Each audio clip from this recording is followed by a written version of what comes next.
Um, the thing I wanted to cover before we start talking about the reading we've been doing and the documentary film that we watched is to kind of talk to you just a little bit about your voice thread assignment for next week. So it's posted. You can look at it on your own. We can talk about it again next week if you want to. Um, but the way that we're going to do that assignment's a little different. I explain at the very front of it, there's a video explaining how to do the type of research I'm asking you to do. And if you watch that video on that first slide of the voice thread and have any questions, like please bring them to class next week so we can walk through them with everybody. Because using digital archives like that can sometimes be a little weird, and different ones have different pluses and minuses as to how you can use them. um, but I think you'll be okay. I've kind of made that video a little broader, so it also talks about how to look stuff up for TV, even though next week we're mostly going to be focused on radio stuff still. um, so look that over. Like I said, if you have questions about it, let me know.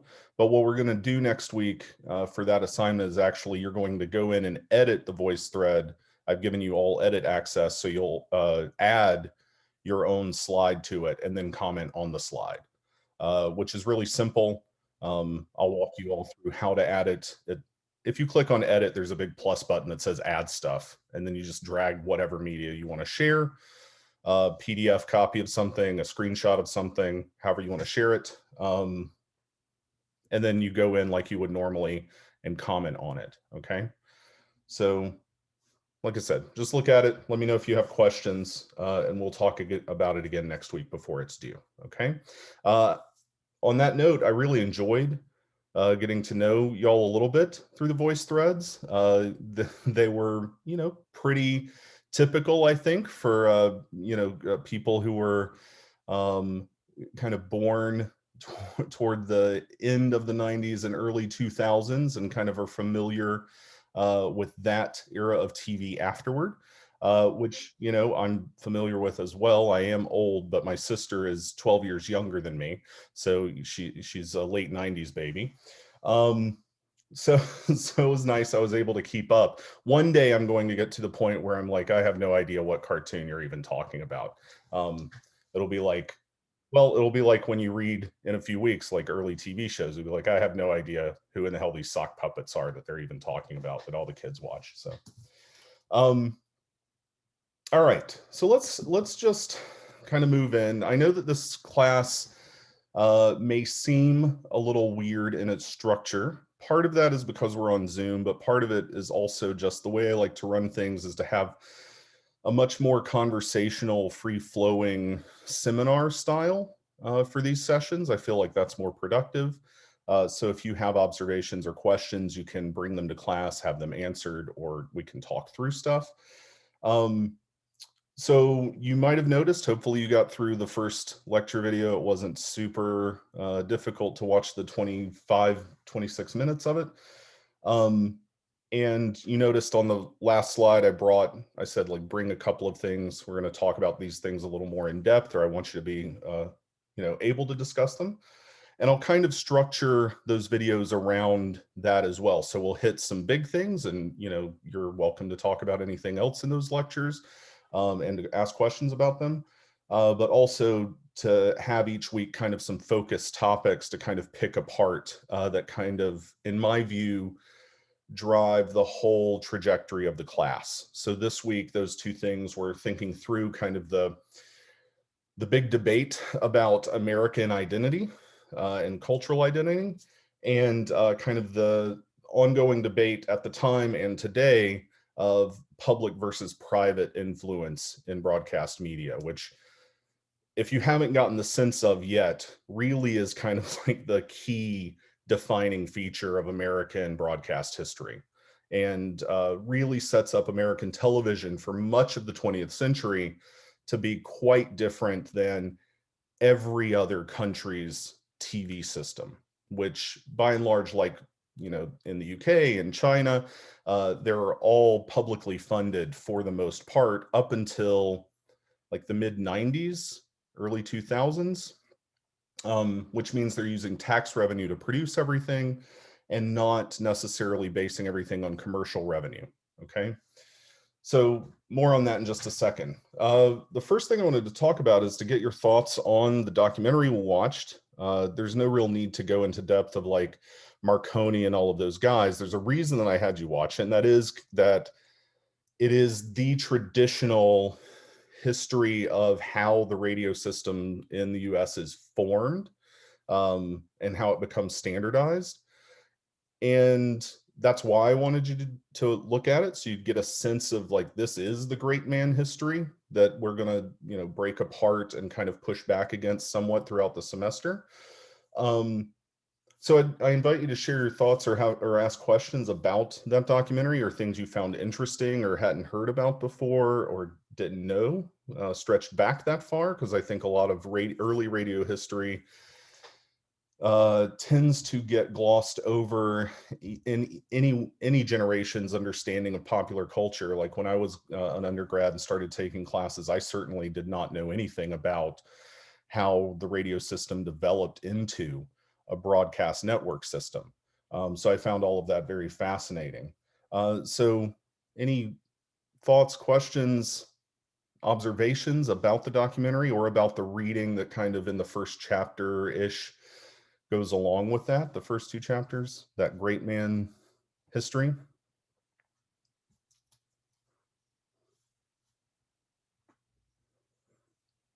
Did y'all like it okay? How'd you feel about it? Boring? Stylistically boring? I know that it's kind of like your standard, like Ken Burns documentary, right? Where it's like lots of voiceover, pictures, all of that. Anything stick out to you as particularly novel or interesting? Yeah, go ahead, Thorne. It's just a bit of a stupid question, but is Sure. this like the Ken Burns who the like effect is named after? What's that? There's an effect on like Premiere. It's like the standard like kind of pan effect. And it's called Oh Ken yeah, Burns. that's it. Okay, word. Totally him. His first big documentary was the Civil War, and he's done documentaries on baseball and prohibition, and I mean, literally any topic of purported historical value. Ken Burns has made a PBS documentary about it. Yeah, much to the point of like the style is actually parodied now a whole lot. Like it'll show up in like TV shows as, a fake documentary will be in this style kind of thing. Anybody else? Y'all didn't have any thoughts about Marconi and the bros developing tech? Yeah, go ahead, Kennedy. I felt really bad for like Armstrong because it just got worse and worse as it like went through. So I felt kind of bad for him. But I also saw the parallels to whenever there's a new technology that's introduced, this kind of mass usage of it. So I was thinking about, so I was born in 99. So the iPhone, iPod Shuffle, all that stuff was like a big craze and everyone went out to buy Apple products. And to see that that was a similar effect that happened with radios is really cool. So this idea that whenever we have a new technology, people kind of are just drawn to it, even if they don't quite understand it, is a cool pattern that I saw. Yeah, that happens. I mean, technology is driven by those the newness, the novelty of it a lot of the time, and then it develops sometimes very quickly into new things, and sometimes it stays the same forever. I see a Liza or Lisa, you can correct me. Give me 1 second. No problem. Okay, good. And hopefully if you've taken film history, you know that like the early part of film history is all the same way. It's like everybody trying to come up with the same idea at once. And there's, 35 different systems that people are vying for to be the system that is adopted. And radio is certainly exactly like that. And because it's new and because it's novel, it does generate an audience, or I guess in the case of early radio, a certain type of consumer interest. people who are wanting to play around with this new technology and construct their own sets. Yeah, so that's a nice connection to make. Okay, go ahead, Liza. Yeah, it's Liza. Okay, good. And I thought it was interesting, like you said, just sort of how much of a great man documentary it was, what a positive light they put these men in. Mhm. There was one part towards the beginning of the documentary where he talked about how the enemies of the man said that his ideas were stolen, and just like that word choice of enemies, that like he was this hero and any detractor, anyone who spoke against him was an enemy. I think just sort of the whole way it was framed really put them in a positive light, and it left me with a lot of questions about sort of what the counter narratives were in this Sure. whole history.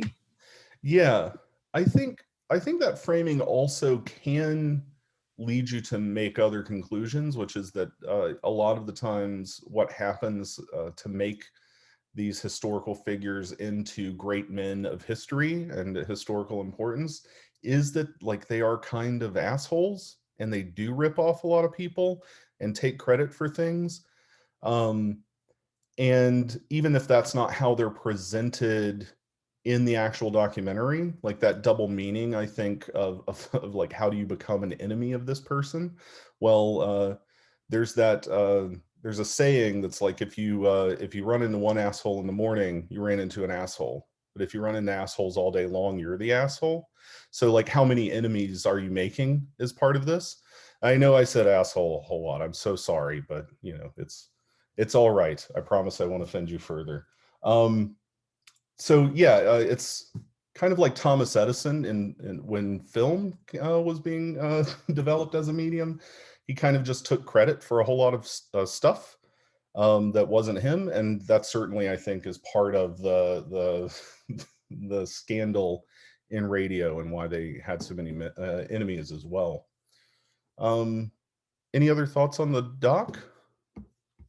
Jacob, you got your hand up there.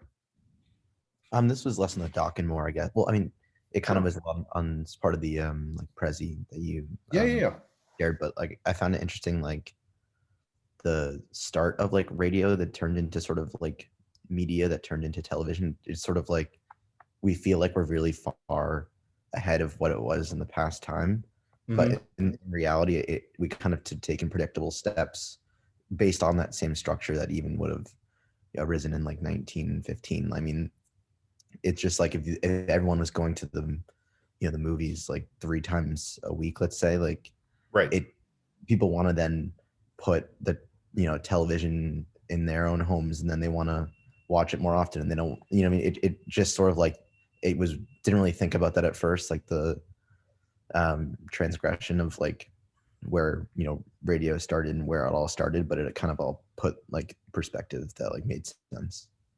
Yeah, and also there's a tendency, I think, now to look back and say, well, why did it take so long to get to a certain point of developing certain types of tech, or if why didn't they want to do this sooner? But one of the things you really can see if you dig deep enough into media history is that there's always somebody very early that's playing around with the idea of what would actually become a mainstream technological development. So, for example, film soundtracks, right? Like they're experimenting with how to record sound and play sound for film in the 1890s, right? It's one of the things that Edison's lab is working on. In the case of television, the actual technology existed to transmit a visual broadcast over airwaves in the 19 teens and 20s. And they were constantly experimenting with it.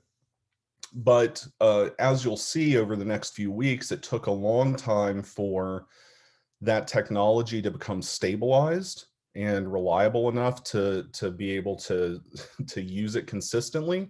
And then kind of what makes broadcasting a little more unique than, say, film or some of these other media that you might have studied is that because of how it's structured and because of how the airwaves are regulated by the government in participation with private capital, the infrastructure itself actually has to become stabilized before you can even sell a television, because why would somebody buy the television if they can't do anything with it and it's not reliable, right? So there's all these different things that through radio actually are standardized as practices for both the business and governmental regulation up through the 1940s, so that by the time the late 40s come around and televisions are relatively cheap enough to buy as a consumer product, there's actually an infrastructure that exists to broadcast anything on them at all. Otherwise, it'd just be, I've got a new desk in my living room that I can't do anything with. I can sit stuff on top of it or whatever, right? Okay, so one of the things that I asked y'all, since we're starting to get into those topics, one of the things I asked y'all to come ready to talk about a little bit is kind of the role of the topic of American citizenship or identity, and how that played into the development of the radio system in the United States throughout the teens and 20s. One thing that I know your book kind of pushes to the fore is the importance of World War I and kind of removing hobbyists and civilians from controlling positions. But this idea of American identity, and indeed globally, the idea of a national identity was still relatively new. Many of the states to the west of the Mississippi had not been states for that long. And in fact, at the turn of the century, several of them were entirely new territories, and we added more, right? Kind of mid-century. Hawaii wasn't a state for quite some time. But this idea that you needed to push for a national identity was something that really took hold and was driven by modernity as a development, right? So the developments of industrialized mechanization, the automation of work, of travel, and then of different types of communications technologies, right? So, the railroad and the telegraph systems in the US significantly collapsed our conception of time and space, so that, it became possible to communicate over vast distances almost instantaneously, or to travel very quickly from one place to another. And this changed how people thought about who they were relative to other people living around them in the United States. And this happened throughout the world, but since we're American TV here, we'll talk about that a little bit. Yeah, so it became this important debate, kind of, how do we define the United States? And then how were we going to use our communications technologies to do that and to solidify kind of a national network of what it means to be American, right? And this issue keeps cropping up. You'll see in a couple of weeks that it becomes a major issue surrounding racial identity and who's allowed to portray things in both radio and then TV adaptations of those same properties. Next week in your reading, there's a whole section on a radio personality. Well, I think it's 2 weeks. Radio personality, Father Coughlin, who is this extremely populist preacher who kind of takes hold of the country and tries to forge a very specific type of national identity, and then starts to run into trouble because wartime starts up with World War II, and he becomes kind of this very divisive figure because of how he's thinking about who is allowed to be American, and whether or not he aligns with National Socialists in Germany or not. So this debate becomes extremely important, and for radio history, this plays out in a few different ways. relative to that crisis of modernity. So what are some of the strategies that you noticed both in the reading and a little bit in the documentary and some of the other stuff that came before the third chapter, where people were arguing about what it meant to be American? What was driving that debate really? And how were they looking to solve it using radio? Yeah, go ahead, Sophia. It was driven, I think, in part by like jazz music was becoming really popular, and there was a big African American community, and women were looking for liberation, and there was a bunch of new immigrants, and basically things were just changing a lot. And I think people wanted something they could hold on to. So having a national identity was a way for them to do that. Yeah. Okay. So that's part of what's driving this debate, right? And jazz music, because it ties in with all that other stuff, becomes a big one for radio regulation. We'll talk much more about that in the coming week or two. But right, like, why is jazz a bad object for a popular culture or national identity to be built around? Yeah, go ahead, Thorne. Because like historically speaking, like jazz was an African American, I guess, if you will, invention. And I mean, at the time when radio, I guess, was like picking up steam, it's definitely was controversial to be, I guess, pushing an African American invention at the forefront of, I guess, the American identity that's being perpetuated by radio. Yeah, 100%, right? We're talking about a system that exists in a country where racism is systemically legalized at that point, right? So that the injustices from inception of the country and before are legal statutes that have to be adhered to because of the threat that they pose, right? So within that, anything that comes from that culture is a potential threat to the status quo as it already exists, right? And jazz becomes especially threatening because young people like it, and young people from all kinds of different backgrounds like it, and women like it, and that becomes a threat because women have their own certain space that they're supposed to inhabit, and you know, the roles they're supposed to perform as far as proper society is concerned. And it becomes kind of negatively associated with drinking and gambling and you know, dancing, which is not great. So there's all this like implied threat that jazz music has for what it means to be American that becomes very difficult to deal with relative to racial identity if you're also trying to figure out a way to incorporate new immigrant communities into that identity, right? So you have this huge, in addition to the influence of jazz kind of broadly, you also have this potential threat of, you know, a whole bunch of Italians immigrating, and a whole bunch of Germans, and a whole bunch of Irish immigrating kind of all at the same time, Poles, Czechs, from everywhere coming in and staking their claim in this country for one reason or another, all of them voluntarily, right? Which is also a distinguishing thing. So they're starting to figure out like, okay, well, we need to like make sure that the American identity can shift, but in safe ways. Jazz doesn't present us with that, because if Black people take over and Black people have power, that's too subversive.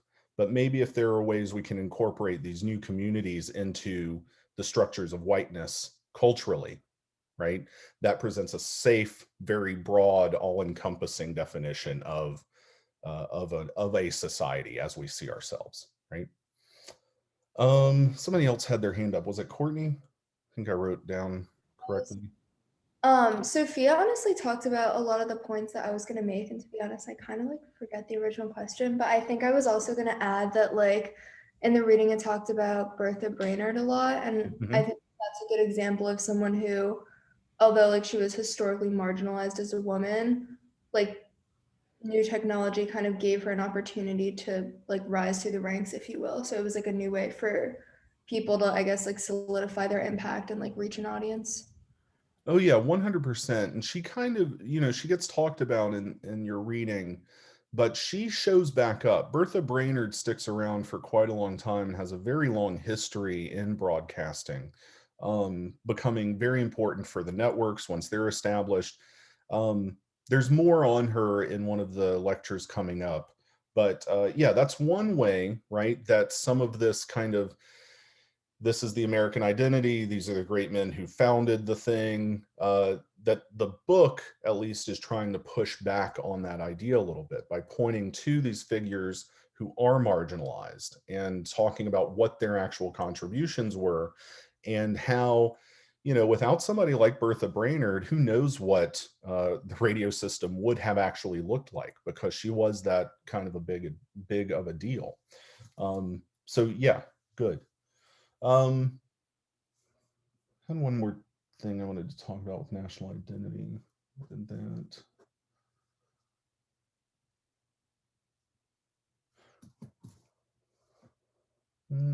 This can come into this. Okay, so if we're thinking about how to create a national identity, and we're thinking about how we need to set up this huge infrastructure system to facilitate the means through which we might discuss ourselves as American, how does the ongoing debate between public and private ownership of the airwaves play into that a little bit? Before we get there, if you want, we can start more basic, but what are the basic kind of two positions of who should own the airwaves, public versus private?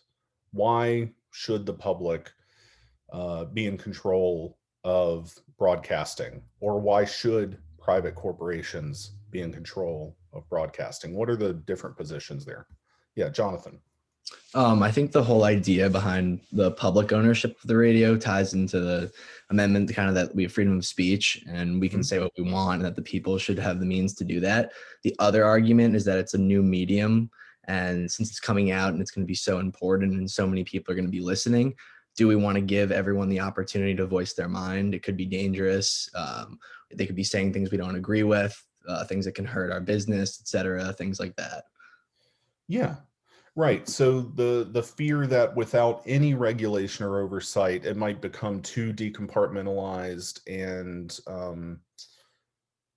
and hyperbolic or used for nefarious purposes that we have no control over, that sort of thing, right? Because remember, one of the big fears during World War I was that people were going to be, one, communicating with enemies over the radio waves, but two, that, and this became very real for naval navigation, that the airwaves would actually be too clogged up with different communications to facilitate functioning military communication back and forth.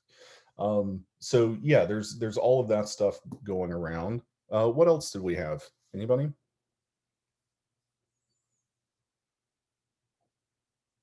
Why should the private industry be in charge of things? What's that argument? Yeah, go ahead, Thorne.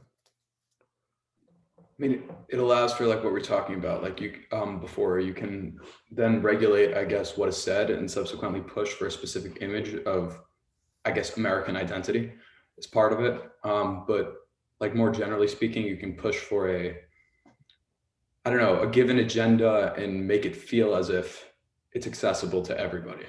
Right. Okay. Is there anything else behind the private industry part of it? What does everybody always say? Like, this is something that private firms do best, but public, like government, maybe doesn't do. Jonah, go ahead.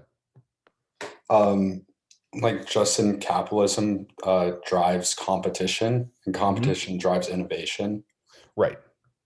So there's your big thing, right? One of the things that we're going to come up against with both of these arguments is as television develops specifically, and we have to regulate all sorts of things like what bandwidth we're able to use for that, and what capacities for things like color and stereo and things are we going to standardize as being built into both the sets and the broadcast standards themselves from the networks, is that it becomes extremely apparent at different periods that there has to be a little bit of override on the government to kind of control those innovations. Otherwise, the system itself becomes completely unusable, right? If every company is out here developing a different spectrum of activated television set, nobody receives anything. And yet, if nobody out here is developing those different things and demonstrating to the government the effectiveness of that stuff, that system has no chance of being an effective means of communication, because now the government doesn't understand that technology and can't make decisions about what is in the best interest of the standards, right? So, like I said, like I keep saying, you'll see all of this keep bubbling up to the surface of all kinds of stuff, regulatory debates, legislation, really cutthroat business deals between specifically RCA and CBS much later, especially surrounding the development of color TV, which is its whole thing in and of itself. Let's see. So one of the last things I really wanted to talk about in regards to kind of this public or private issue is to tie it back into that debate about American culture. What is the fear about the use of the airwaves purely by private interests, at this point at least, as far as determining or being able to control or exert some control over what we identify as American or a justified use of the airwaves? How does the public-private debate possibly play into that? What is a danger of private or public having total control over it that leads to kind of the weird development of the American broadcast system? Any ideas? I remember that one of the like corporations, I think Westinghouse, they wanted to increase their sale of equipment, but people don't want to buy radio sets if they're just going to listen to amateur, I guess, broadcasters. Yeah. So, and these amateur broadcasters were, you know, people who weren't white and male and whatever. And yeah.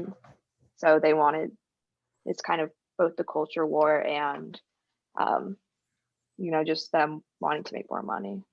Yeah, exactly. And you know, that drives the whole story that we're going to start getting into over the next few weeks, is this desire by these corporations to sell this cool new technology, but being faced, especially through the early 1930s, with all these different hurdles that they have to figure out how to jump over or to break down in order to get to a point where the system is stabilized enough for that retail consumption to even happen. And it's all driven kind of from the pure profit standpoint, and they leave things by the wayside. Like big technological innovations simply just get left out for decades, even though they exist, because it becomes cheaper and easier for different companies to make money doing certain things that are easier to stabilize on the industry level.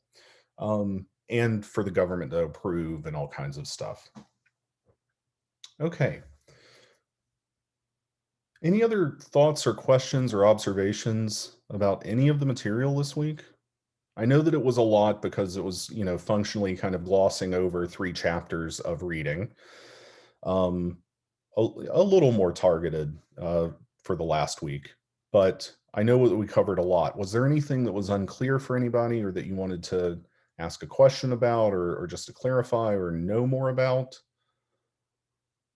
We're not done with radio for like 2 more weeks, so there'll be plenty of time.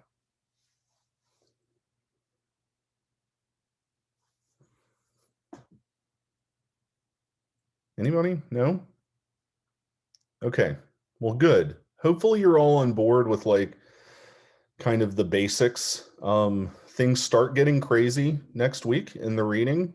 So you'll start just reading some things that you're like, holy hell, what in the heck is this? This is crazy. These people are nuts. I can't believe this was even a problem. And it just goes on from there.